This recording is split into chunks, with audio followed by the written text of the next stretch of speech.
Hello à tous et bienvenue dans ce deuxième épisode du podcast Colibri Libre. Cette fois-ci, j'ai décidé de vous parler d'un sujet qu'on a beaucoup abordé ensemble par message privé pour ceux d'entre vous qui sont dans le groupe Facebook. C'est un sujet qui nous touche beaucoup en médecine. Je pense que c'est une des principales problématiques qui est rencontrée par les étudiants en médecine pendant leurs études, pendant leur internat et même pendant leur pratique en tant que médecin. Euh, je crois qu'il y a plus de 75% des internes en médecine qui sont touchés par des symptômes physiques et psychologiques de stress et des symptômes anxieux. Et j'ai vraiment décidé d'aborder ce sujet d'une façon différente par rapport à ce qu'on entend beaucoup autour du stress et de l'anxiété. J'ai vraiment voulu partager mon expérience qui a été différente de ce que j'avais imaginé au sujet de l'anxiété quand j'ai commencé à me rendre compte que j'étais concernée et que je vivais des symptômes anxieux de façon quotidienne. Et je pense que la principale croyance que j'ai déconstruite, c'est je suis quelqu'un d'anxieux et je vivrai comme ça toute ma vie. Pendant une longue période, j'ai pensé que je ne vivrais plus jamais sans mon anxiété, sans mes symptômes physiques quotidiens de stress. Et j'aimerais vraiment partager à ce sujet le parcours que j'ai vécu avec ces symptômes-là et comment j'ai réussi en fait à les dépasser, à en sortir et à retrouver une vie normale où je vis plus en permanence avec ce poids sur mes épaules qui me pourrissait un petit peu la vie à une certaine période. La première chose dont je voudrais parler, c'est le mythe un petit peu c'est normal d'être stressé, on est en médecine en fait, qui est un truc qu'on va entendre des centaines de fois pendant nos études, même si c'est pas dit, c'est quelque chose qui est sous-entendu, on va dire, de façon assez générale par tout le monde.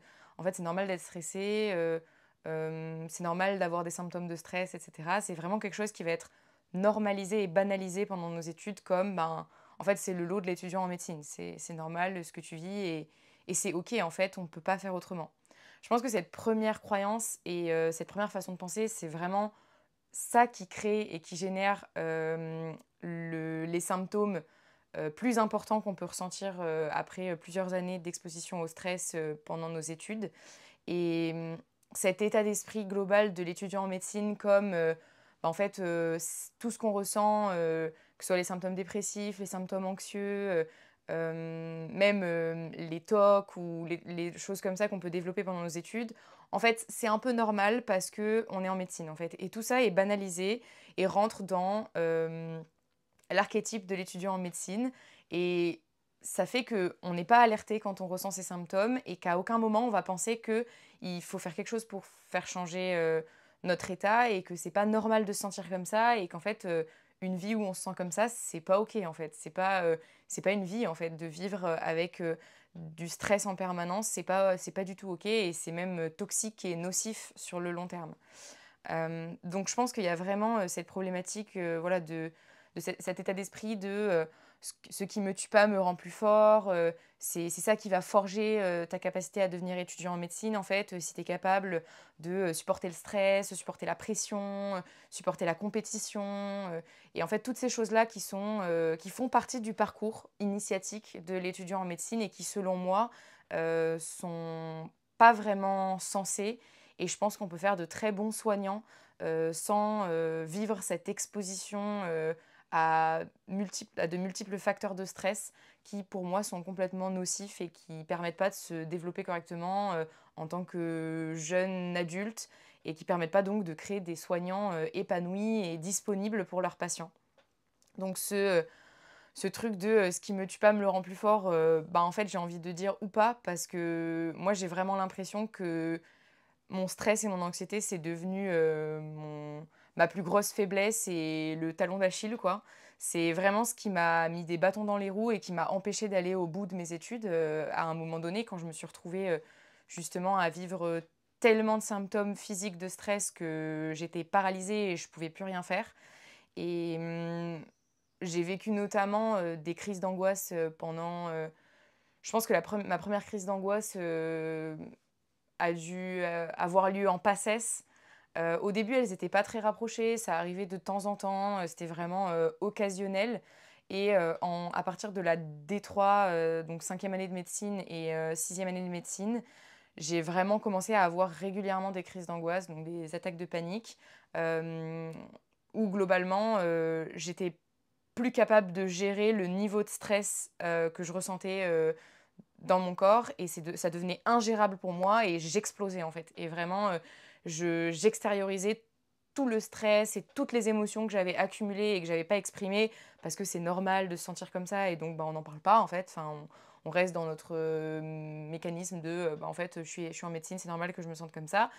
Et donc j'exprimais pas et j'explosais littéralement en faisant des vraies crises de larmes où j'étais d'un coup plus capable de rien gérer et tout ressortait puissance 10 000. Et, euh, et en fait, je pense que à cause de ce truc de c'est normal, je suis en médecine, j'ai pas écouté en fait ces symptômes et j'ai continué. J'ai continué mes études, j'ai continué à travailler de la même manière parce que pour moi, le stress était lié au concours, aux examens, aux échéances que j'avais, etc. Mais je me rendais pas compte que ce stress était aussi lié à ma façon de travailler, au fait que je prenais pas assez de temps pour laisser mon corps se reposer et à plein d'autres facteurs en fait. Et j'avais complètement extérioriser la cause de mon stress en me disant bah ça vient de l'extérieur, ça vient des choses qui arrivent dans ma vie et qui me stressent. Et je réalisais pas du tout qu'en fait c'était juste des symptômes pour m'alerter que la façon que j'avais de fonctionner n'était pas adaptée pour mon corps et que c'était juste trop en fait pour moi. Et donc j'ai pas écouté les premiers symptômes qui ont eu lieu, donc les crises d'angoisse, les premiers symptômes de fatigue, les premiers symptômes sous la forme d'une forme de désintérêt, de manque de motivation, etc., qu'on combat complètement en médecine. En médecine, on se dit, bah voilà, je suis pas motivée, bah comment je vais faire pour devenir plus motivée en fait. On se questionne pas sur bah, pourquoi je suis plus motivée en fait, pourquoi j'ai plus envie de travailler, pourquoi j'ai plus envie d'apprendre, qu'est-ce qui s'est passé entre le début de mes études où j'étais vraiment investie et déterminée et maintenant où j'ai même plus envie de me lever le matin. Qu'est-ce qui s'est passé pour en arriver là? Et en fait, on ne se questionne pas sur la cause et l'origine de nos symptômes, on va juste essayer de les faire taire. Et c'est ce que j'ai essayé de faire pendant des semaines. Euh, D'abord en, en prenant des médicaments pour dormir, par exemple, parce que j'arrivais plus à dormir le soir. J'étais trop stressée, j'avais trop de stress et j'arrivais pas à m'endormir le soir. J'avais vraiment des pensées, des ruminations anxieuses tous les soirs. Et ça allait trop vite, en fait. Dans ma tête, j'étais vraiment pas du tout prête pour dormir au moment où je me couchais parce que ben, en fait, j'avais passé toute ma journée à travailler et donc à aucun moment j'avais laissé de l'espace pour penser, digérer ce qui m'arrive, penser à autre chose, etc. Et j'avais à aucun moment laissé suffisamment d'espace pour ça. Et donc au moment de dormir, j'arrivais pas à m'endormir. Et donc j'ai commencé d'abord par prendre des médicaments pour dormir. J'ai essayé de prendre de la mélatonine, puis j'ai augmenté la dose. Ensuite j'ai pris des vrais somnifères, etc. Et j'arrivais vraiment pas à retrouver un sommeil de qualité. Et je réalisais pas en fait que c'était pas forcément la bonne façon de faire. Et à force bah, de mettre de côté les symptômes psychologiques que j'ai eus, donc de manque de motivation, de fatigue, de manque d'envie, le fait de ne pas avoir envie de me lever le matin, etc., j'ai commencé à avoir des symptômes physiques beaucoup plus importants. Donc pour moi, ça s'est manifesté sous forme de maux de tête quasi quotidiens. Dès que je travaillais plus d'une heure ou deux, en fait, j'avais une espèce de maux de tête de fond qui était tout le temps présent tellement que je me rendais même plus compte que j'avais mal à la tête, tellement j'avais mal à la tête tout le temps. Et en 6e année de médecine, donc pendant l'année du concours, je ne me rappelle plus exactement à quel moment c'est survenu. Je crois que c'est juste après le concours blanc que ça a commencé. J'ai commencé à avoir une sensation de boule dans la gorge, genre comme vraiment une sensation physique comme si j'avais une masse ou une vraie pression. Je ressentais une vraie pression dans ma gorge, j'avais du mal à avaler et tout. Enfin, j'ai même cru que j'avais quelque chose de physique et un vrai problème physique et une vraie maladie parce que je comprenais pas cette sensation aussi forte et aussi euh, aussi physique en fait de stress et je me rendais pas compte que ça venait juste d'un vrai épuisement et qu'après m'avoir envoyé, plusieurs signaux, bah, mon corps il a essayé d'envoyer un autre signal en se disant: «Peut-être que cette fois elle va l'écouter». Hem, bon j'ai pas du tout compris, le message à ce moment-là, j'ai tout essayé pour faire partir, cette boule dans la gorge parce qu'en fait, c'était insupportable. Enfin, c'est comme, avoir, une douleur chronique, enfin ça partait jamais, c'était tout le temps présent. Quand je me levais le matin, c'était, dès que je me réveillais, c'était le premier truc que je sentais, et donc j'ai forcément mis mon attention dessus, de ouf parce que j'en pouvais plus, en fait et je supportais plus, de ressentir ça et j'étais, vraiment, littéralement épuisée de ressentir ce stress permanent et j'en pouvais vraiment plus donc j'ai décidé, hem bah, j'en pouvais vraiment plus de vivre comme ça et j'ai du coup voulu tout essayer pour faire partir cette boule dans la gorge. Donc j'ai commencé par, voir, un médecin généraliste, qui m'a prescrit des anxiolytiques, qui m'a conseillé de me reposer. J'ai, vu, un psychologue, j'ai vu un psychiatre, on m'a parlé d'antidépresseurs. J'ai pas voulu prendre d'antidépresseurs, à cette période-là. J'ai essayé la relaxation, la méditation pleine conscience, la cohérence cardiaque, la sophrologie. J'ai vraiment essayé, toutes les ressources que j'avais à disposition. J'ai même fait, 2 sessions, d'acupuncture qui d'ailleurs ont plutôt bien fonctionné, je crois que c'est le un des seuls trucs qui a bien fonctionné à court terme, qui sur le moment m'a vraiment soulagée. J'ai aussi fait de l'hypnose qui sur le moment m'a aussi soulagée. Les 2 seules choses qui m'ont vraiment soulagée sur le moment, je pense que c'est l'hypnose et l'acupuncture. Mais en fait, le problème, c'est que sur le court terme, ça me soulageait un petit peu, ça faisait un peu partir cette sensation d'oppression et cette, douleur et cette boule dans la gorge. Mais sauf que c'était vraiment temporaire à chaque fois et j'avais un espèce de soulagement pendant quelques jours où je me disais: «OK, ça y est, ça va mieux, je suis rassurée, je vais pas me sentir comme ça, toute ma vie» et en fait, au bout de quelques jours, quelques semaines, ça revenait. Donc au bout d'un moment, j'en pouvais vraiment plus. Enfin, j'ai fini par complètement craquer à la fin de ma D4 et je me suis retrouvée, à 1 mois des ECN, donc du concours de fin de sixième année, à, plus pouvoir ouvrir un bouquin, de médecine, plus pouvoir faire un QCM. Je me rappelle, j'ouvrais ECNI, et j'essayais, de faire un QCM et en fait, juste de voir le site, j'étais en panique et je pouvais rien faire. Je me mettais à pleurer et je perdais complètement, tous mes moyens. Donc pendant un mois, j'ai rien pu faire et j'étais vraiment dans un état, où je ne pouvais même pas m'occuper de moi et gérer les tâches, du quotidien, en fait. Je pouvais plus rien faire. Faire à manger, ça devenait, beaucoup trop difficile par rapport à mon niveau d'énergie, on va dire. Et puis ensuite ma D4 s'est terminée et je me souviens donc que cette boule dans la gorge, elle a dû partir à un moment donné, peut-être après les ECN justement ou après m'être reposée avant les ECN. Il me semble que au moment des ECN, je l'ai plus. Au moment du concours, autour du concours, je l'ai plus et ça va mieux. Et puis après, il y a eu les vacances, les 4 mois, de vacances où pour le coup là, j'avais plus ces sensations physiques et cetera, ce qui aurait peut-être pu m'aider à comprendre que c'était associé à ma façon de travailler en médecine et à la relation que j'avais avec mes études et cetera. Mais sur le moment, j'ai pas forcément fait un lien direct avec ça. Il y a eu un moment juste avant le concours où j'ai verbalisé le fait de pas vouloir être médecin et j'ai senti sur le moment un vrai soulagement, physique où j'ai senti que, bah, peut-être que, ouais, en fait, c'était peut-être ça aussi le message. Mais bon, je l'ai pas écouté tout de suite, comme je vous l'avais partagé dans le 1er épisode, j'ai pas tout de suite écouté ce message et même si, j'ai senti un soulagement sur le moment, j'ai pas, de suite entendu, ce message-là et finalement, au début de l'internat, quand j'ai commencé mon internat, au niveau stress, ça allait à peu près. Je me sentais à peu près bien. C'était vraiment, vraiment pas si catastrophique, on va dire. Et puis, en fait, au bout de quelques semaines de stage, je faisais de la méditation le soir avant de dormir et donc forcément, bah, quand on fait de la méditation, on met plus d'attention sur, les ressentis dans le corps et cetera et donc j'ai commencé à sentir en faisant de la méditation que j'avais des symptômes de stress physique qui réapparaissaient. Donc je me suis dit: «Bon, bah, fais chier, je vais arrêter de faire de la méditation. En fait, c'est de la merde, la méditation, ça me fait me sentir plus stressée». Donc encore une fois, j'ai pas forcément compris le message dans le bon sens. Je me disais: «Bah, en fait, le problème, c'est la méditation. Il faut peut-être que j'arrête, de faire de la méditation et d'écouter comment je me sens». Et finalement, bah, forcément, j'ai en n'écoutant pas comment je me sens, bah, ça s'est amplifié, ça s'est amplifié, ça s'est amplifié jusqu'à ce que, bah, ça redevienne quotidien et que j'ai de nouveau, ces sensations physiques de stress, insupportables.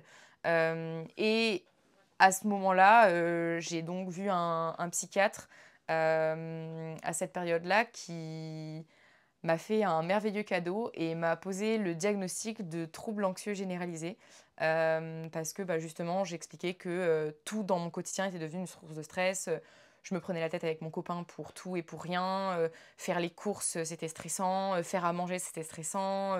Le ménage à la maison, c'était stressant. Tout était devenu une source immense de stress et donc ce psychiatre m'a posé le diagnostic de trouble anxieux généralisé et m'a dit une phrase, qui m'a fait vraiment un électrochoc, je pense, parce que justement, ben, j'étais complètement révoltée de ce qu'il m'a dit. Il m'a dit: «Vous allez devoir apprendre à vivre avec votre anxiété». Et en fait, quand il m'a dit ça, moi, à l'intérieur de mon cerveau, j'ai disjoncté et je me suis dit: «Mais en fait, c'est pas possible. Enfin, moi, je suis pas du tout d'accord de vivre comme ça toute ma vie». Et au moment où j'entends ça, je me dis: «Mais c'est hors de question». Enfin, je suis absolument pas, OK avec l'idée que je vais vivre comme ça toute ma vie. Donc en fait, je vais trouver une solution. Et donc à ce moment-là, je commence à vraiment rentrer dans une optique de, je vais apprendre à vivre sans, en fait. Cette anxiété, elle est venue dans ma vie pour une raison. Je vais tout faire pour arriver à comprendre comment je peux faire pour ne plus ressentir ça dans ma vie et pour me sentir bien, pour me sentir sereine et pour me sentir, stressée de temps en temps, mais que ce soit pas, quotidien et insupportable pour moi. Et donc du coup, j'ai commencé à rentrer dans cette optique de, bah, en fait, je vais vivre sans et je suis pas du tout d'accord avec, cette idée de, vous allez devoir apprendre à vivre sans, vous avez telle maladie, on vous range bien dans une case dans laquelle vous êtes enfermé et dont vous n'allez plus pouvoir sortir, avec des bons traits, diagnostiques, qu'on connaît tous en plus en médecine, donc super. Ça m'enferme bien, dans cette idée-là et dans cette, optique de plus jamais, vivre différemment que comme ça. Et en fait, moi, je commence à vraiment me dire: «Mais du coup, je comprends pas ce qu'on fait, en fait, en médecine de poser ces diagnostics qui nous enferment dans des conditions, et qui enferment les patients dans des conditions». Et je me dis: «Mais en fait, c'est pas possible de faire ça, de dire aux gens: "Bah, vous avez telle maladie et en fait, le pronostic, c'est ça et vous allez vivre comme ça"». Et en fait, vous avez pas le choix parce que l'autorité médicale, pour des gens surtout qui sont pas dans ce milieu-là, c'est une autorité importante et en fait, ils prennent ce qu'on dit comme quelque chose de vrai et ils vont à aucun moment questionner ça et se dire: «Bah, non, en fait, c'est possible de vivre autrement». Ils vont se dire: «Bah, en fait, c'est comme ça et j'ai pas le choix et je pourrais pas faire autrement». Et en fait, à ce moment-là, je prends vraiment conscience de cette problématique et je me dis: «Mais en fait, c'est plus possible, enfin, c'est vraiment plus possible pour moi, du coup, de travailler dans ce milieu-là». Je veux pas être médecin, notamment pour cette raison-là, parce que ça me convient pas d'enfermer les gens dans une case en disant, d'enfermer dans un diagnostic en disant: «Voilà comment vous allez vivre votre vie et voilà comment ça va se passer». Je trouve que c'est extrêmement limitant et en fait, ça empêche les gens de prendre le pouvoir sur leur santé et de vraiment changer comment ils se sentent. Et je pense que moi, c'est vraiment ça qui m'a aidée à changer et à sortir de l'anxiété et à apprendre à vivre sans mon anxiété. C'est vraiment d'arrêter de me raconter que c'était comme ça, que j'y étais pour rien, que c'était pas ma faute, que c'était à cause de mes études qui étaient difficiles, que c'était à cause de ce que j'avais vécu, etc. Et j'ai commencé à arrêter de me raconter que c'était pas ma responsabilité et que je pouvais pas le changer. Et j'ai commencé à me dire, ben, que cette anxiété, elle était probablement arrivée pour une raison dans ma vie, que c'était probablement un message et qu'il y avait probablement quelque chose que j'avais pas compris et que j'allais devoir comprendre. Et que si mon corps a créé ça, c'est pour me faire comprendre quelque chose, en fait. C'est pas arrivé comme ça, sans aucune raison, sans aucun, sens, en fait. Et j'ai commencé à essayer de me dire: «Ben, voilà, je veux comprendre le sens de ce symptôme et je veux comprendre pourquoi il est là et pourquoi il est dans ma vie. Je veux le remercier, lui dire que c'est bon, j'ai compris le message et que je peux maintenant vivre ma vie sans parce que j'ai compris, ce que ce symptôme voulait, me faire comprendre». Et à partir de ce moment-là, j'ai commencé à mettre en place des choses concrètes pour vraiment réussir à ne plus vivre, avec cette anxiété, permanente. Et j'ai donc commencé à tester et développer tout un tas de stratégies pour sortir de l'anxiété et sortir de ce mécanisme dans lequel je suis rentrée, qui est un cercle vicieux en fait. C'est juste, on rentre dans un cercle vicieux dans lequel, ben, on a des croyances qui vont nous faire ressentir, des sensations physiques. Ces sensations physiques, on va les interpréter comme: «Je stresse et c'est pas bien et le stress est nocif et c'est pas bon pour moi», et donc ça va générer encore plus de pensées et donc encore plus de sensations physiques, et en fait, c'est extrêmement dur de sortir de cette boucle quand on pense que ça vient sans aucune raison, que c'est comme ça et qu'on peut rien y faire. Et moi, le message que j'aimerais vraiment faire passer aujourd'hui, et je pense que c'est ce qui est le plus important pour moi à travers, cet épisode, c'est de vous transmettre que ce que vous ressentez aujourd'hui et ce que vous vivez aujourd'hui, les symptômes que vous vivez, c'est pas pour rien en fait, c'est un message qui vient vous alerter sur une façon de fonctionner qui est pas OK pour vous et qui vous va pas. Alors le message, c'est pas forcément d'arrêter vos études, je pense que la plupart d'entre vous, c'est pas le cas, mais le message, c'est peut-être juste: travaille différemment, prends du temps, pour faire ce qui compte vraiment pour toi, arrête de mettre de côté ta vie et ce qui est le plus important pour toi, et rappelle-toi, voilà, de ce qui est vraiment fondamental dans ta vie, et arrête de mettre de côté ce qui est fondamental dans ta vie, en fait. Mets de la valeur sur ce qui compte pour toi, sur ce qui est le plus important pour toi, et c'est peut-être ça le message, en fait, aujourd'hui. Et ces symptômes que vous vivez, non seulement ils ont un message à vous apporter, quelque chose à vous dire, que vous pouvez comprendre, et au-delà de ça, vous êtes c'est votre corps qui crée ces symptômes, et je pense qu'en médecine, occidentale, on sépare un peu trop le corps et l'esprit ou le mental quoi, je sais pas comment on pourrait l'appeler. Hem Et en fait, du coup, on désolidarise ça comme, ben, en fait, je ressens de l'anxiété, c'est généré par mon corps, par, des hormones, par, des réactions, physiologiques qui se passent dans mon organisme. Et on désolidarise ça des pensées qu'on peut avoir, du fait que peut-être on vive pas, ce qui est OK pour nous, et cetera. Alors qu'en fait, c'est 100 lié. Tous les symptômes que vous vivez dans votre corps, ils sont associés à ce que vous vivez dans votre vie, ce que vous matérialisez dans votre vie, à quel point vous suivez, ce qui est hautement important pour vous, à quel point vous réalisez, la vie qui vous inspire, et tous les symptômes qu'on peut avoir, les maux de tête, les infections à répétition, la fatigue, le manque de motivation, tous ces symptômes-là sont des symptômes pour vous alerter sur le fait que vous n'êtes pas en train de suivre ce qui est hautement important pour vous, et il y a quelque chose qui est prioritaire pour vous que vous mettez de côté actuellement.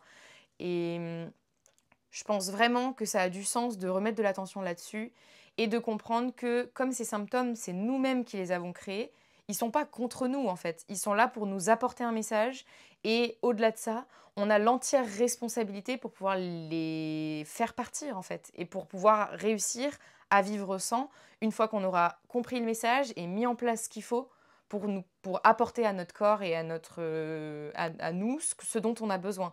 Et en fait, je pense que c'est vraiment important de remettre de l'attention là-dessus, et ça vous permettra vraiment d'améliorer comment vous vous sentez, et c'est pas si compliqué, en fait. C'est vraiment, il y a quelques étapes, à mettre en place pour y arriver, et pour le coup, hem, je pense qu'il y a 1 an, quand je vivais, cette anxiété et que j'en pouvais plus et que j'étais vraiment, je supportais plus de vivre dans cet état-là. C'est juste le fait de sentir cette sensation physique pouvait me faire pleurer tellement j'en pouvais plus en fait de ressentir ce stress en permanence. Je pense que ce que j'aurais aimé entendre, c'est déjà, ben, tu vas pas vivre comme ça toute ta vie, et c'est toi qui décides, si tu as envie de vivre autrement et de vivre différemment. Tu en es parfaitement capable et tu es parfaitement capable d'y arriver et de changer comment tu te sens. Ça réside dans quelques étapes simples à mettre en place et tu es parfaitement capable d'y arriver. Et aussi, tu peux prendre la responsabilité de comment tu te sens, et tu as le droit en fait de prendre cette responsabilité et de reprendre le pouvoir sur ça et de vraiment mettre en place des choses concrètes pour arriver à t'en sortir, et tu as ce pouvoir en fait, et c'est pas les autres qui vont t'aider, c'est pas des médicaments, des anxiolytiques ou des médicaments sur le court terme qui vont t'aider. C'est vraiment pas des solutions comme ça qui peuvent te permettre de sortir de ce que tu vis en ce moment.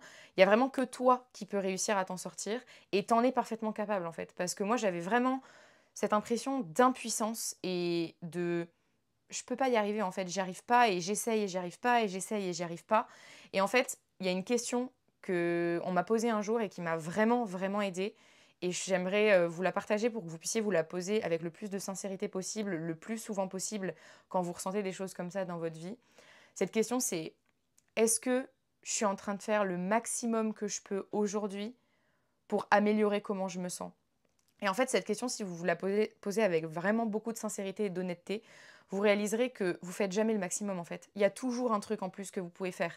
Par exemple, moi, à cette période-là, où je me pose cette question, je me rends compte que j'ai vu sur Instagram un mec qui parle du burn-out, qui propose de discuter avec lui à propos du burn-out, et j'ai l'impression que c'est ce que je suis en train de vivre.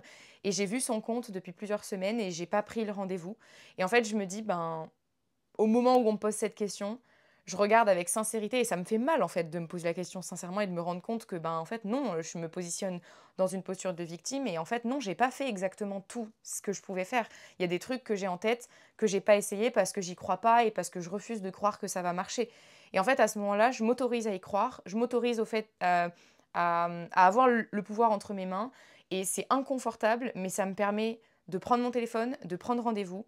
Et en fait, ce rendez-vous, ça n'a pas forcément été le truc qui a le plus impacté ma vie et qui m'a aidé le plus à sortir de mon anxiété, mais c'est cette question en fait qui m'a vraiment aidée. C'est le fait de me poser cette question et de toujours me la reposer au moment où je suis en train de me victimiser, de me dire oh là là, mais là vraiment j'en ai marre, j'en peux plus, et je me remets à pleurer et à m'en remettre à ben en fait moi je peux rien faire et je peux pas changer ça.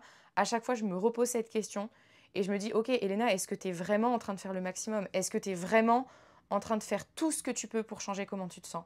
Et il y a toujours un truc que vous faites pas. Moi, je sais que par exemple, le fait de beaucoup regarder mon téléphone, ça me stresse, ça me génère plus de stress. Et à chaque fois que je me repose cette question et que je suis un petit peu stressée, je me rends compte que ben non, en fait, actuellement, je regarde un peu trop mon téléphone et peut-être que je pourrais le regarder un peu moins. Peut-être que en ce moment, je fais pas du tout d'activité physique et que je pourrais en faire un petit peu. Et en fait, cette question, elle va vraiment vous aider si vous vous la posez à chaque fois que vous commencez à repartir dans ce sentiment d'impuissance, pour vous reconnecter à votre puissance justement et à votre capacité d'action et au fait que vous pouvez changer et vous êtes responsable de ce que vous faites et vous êtes complètement en capacité de changer. Et je pense que s'il y a vraiment un truc fondamental à retenir de ce que je vous partage aujourd'hui, c'est ça. Et c'est de toujours vous poser cette question vis-à-vis de tous les symptômes physiques et psychologiques que vous pouvez vivre, et même les symptômes que vous pouvez avoir dans vos relations, etc. Toujours vous demander, est-ce que je fais le max en ce moment? Est-ce que je donne tout et est-ce que j'utilise tout ce que j'ai entre mes mains pour résoudre cette problématique aujourd'hui? Euh, je pense que je suis allée au bout de ce que je voulais vous partager à propos de cette notion de penser qu'on ne pourra pas vivre sans anxiété. J'ai créé une autre ressource pour ceux qui voudraient aller plus loin et qui aimeraient pouvoir passer à l'action concrètement et faire les premiers steps pour sortir de leur anxiété et apprendre à vivre sans anxiété. J'ai créé une ressource pour ça où je vous partage les meilleurs outils que vous pouvez utiliser dans un premier temps pour sortir de l'anxiété. Pour recevoir cette ressource, je vais vous mettre un lien juste en dessous de la vidéo ou juste en dessous de la plateforme sur laquelle vous écoutez le podcast, avec un lien pour m'envoyer un message privé sur le compte Facebook qui est associé au groupe Colibri Libre. Vous pouvez m'envoyer un message privé au compte Elena CL, vous aurez un lien juste en dessous, en me disant j'ai écouté le podcast sur l'anxiété et j'aimerais accéder à la ressource sur l'anxiété. Je la partagerai à tous ceux qui la demanderont, évidemment. Et je vous remercie beaucoup de m'avoir écouté. Je vous souhaite à tous de reprendre le pouvoir et de reprendre la responsabilité de comment vous vous sentez pour arriver à sortir de comment vous vous sentez en ce moment. Si vous souhaitez échanger à ce sujet, vous pouvez m'envoyer un message sur le compte Facebook. Je vous remercie beaucoup pour votre bienveillance et pour vos retours sur le podcast, le premier épisode du podcast. Ça m'a vraiment fait chaud au cœur de voir à quel point ça a pu vous aider et je pense que ça me donne vraiment envie de continuer à vous partager des choses et à vous partager tout ce qui, moi, a pu m'aider à me sentir mieux. Parce que je pense vraiment que on mérite tous de se sentir bien dans ses études et dans notre vie professionnelle. Si vous souhaitez m'aider, vous pouvez mettre un commentaire en dessous du podcast ou mettre ou le partager avec des personnes qui pourraient être intéressées. Et à ce sujet, j'ai décidé, pour, récompenser, ceux qui partageront, ce podcast à d'autres personnes et qui aideront d'autres personnes, de réaliser un tirage au sort parmi toutes les personnes, qui ont partagé, et d'offrir à une personne un entretien avec moi pour vraiment créer un plan d'action pour, aider cette personne à sortir de, son anxiété et vraiment, déterminer quelles sont les étapes concrètes pour retrouver son bien-être et retrouver, sa sérénité et son épanouissement. Donc voilà, je vous invite à partager, avec un maximum de personnes. Vous pouvez, quand vous partagez, envoyer une capture d'écran, du partage que vous avez fait pour pouvoir participer au tirage au sort. Je vous souhaite, une très belle, fin de journée, une très belle semaine à tous et je vous retrouve, très vite sur le groupe Facebook.